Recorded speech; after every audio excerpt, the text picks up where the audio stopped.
Welcome to Vuln Vibes. Today we're diving straight into something, well, pretty critical. It's an unpatched, zero-click vulnerability hitting Microsoft Telnet Server, the headline that caught our eye. Zero-click NTLM authentication bypass hits Microsoft Telnet Server, PoC releases no patch. So our mission here is, as always, to cut through the noise and give you the essential insights, especially for security pros like you. Yeah, this is definitely one to pay attention to. It's a sharp reminder about, the dangers still lurking in some of these older protocols. And the fact that there's a proof of concept out there, well, that makes it very real very quickly. Okay, right. Let's unpack this then. So the core issue is a remote authentication bypass, and it's zero-click, meaning no user interaction needed. Exactly. An attacker could potentially get administrator-level access without needing any valid credentials. Wow. Okay, so what's the actual mechanism? What's under the hood here? Yeah. It boils down to a flaw within the Microsoft Telnet Authentication Protocol, MS-TNAP. Specifically, it's about how the server sets up NTLM authentication.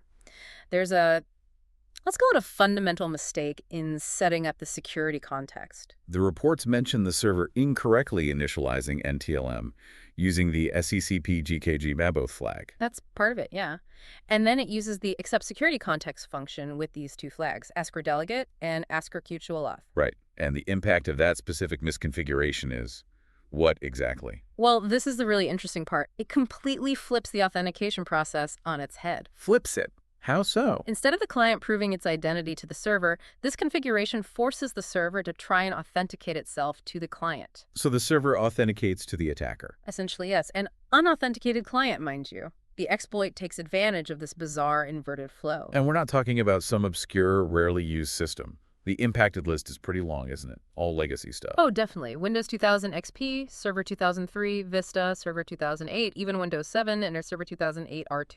That's quite a footprint. Even if they're legacy, many orgs still have pockets of these running somewhere. Precisely. Ideally, they shouldn't be around, especially not internet-facing, but reality often differs, so the attack surface is potentially quite broad. And making this immediate is the PoC, telnetbypass.exe, released by Hacker Fantastic. Can you give us a sense of how that exploit actually works? Sure. It crafts a specific request targeting that mutual authentication process we mentioned. It uses certain flags, and critically, it seems to use a NUL password for the administrator account during the exchange. A null password. Yeah. Combined with manipulating some SSPI flags and sending a modified NTLM Type 3 message, it basically tricks the server, leveraging that inverted authentication into granting access. Okay. And the PoC targets localhost or domain-joined machines. That's right, provided the Telnet server service is actually running on the target. That's a key prerequisite. It's also interesting they only released the binary, not the source code. Yeah. Trying to slow down mass exploitation, maybe? That's the likely intention, yeah. Withholding the source makes it a bit harder to, integrate into automated tools immediately. But a working binary is still a working binary. It lowers the bar considerably. Absolutely. So, the elephant in the room, no official patch from Microsoft. What are the non-negotiable actions for security teams right now? Number one, without a doubt, disable the Telnet server service immediately, everywhere. Just turn it off. Just turn it off. There's really no good reason for it to be enabled in any modern security-conscious environment. Full stop. Okay. Beyond disabling it, what other layers of defense should people be thinking about? Well, migrate away from Telnet entirely. SSH is the secure standard for a reason. Also, network-level filtering. Block Telnet traffic, that's TCP port 23, at your firewalls and internal segmentation points. Restrict it severely.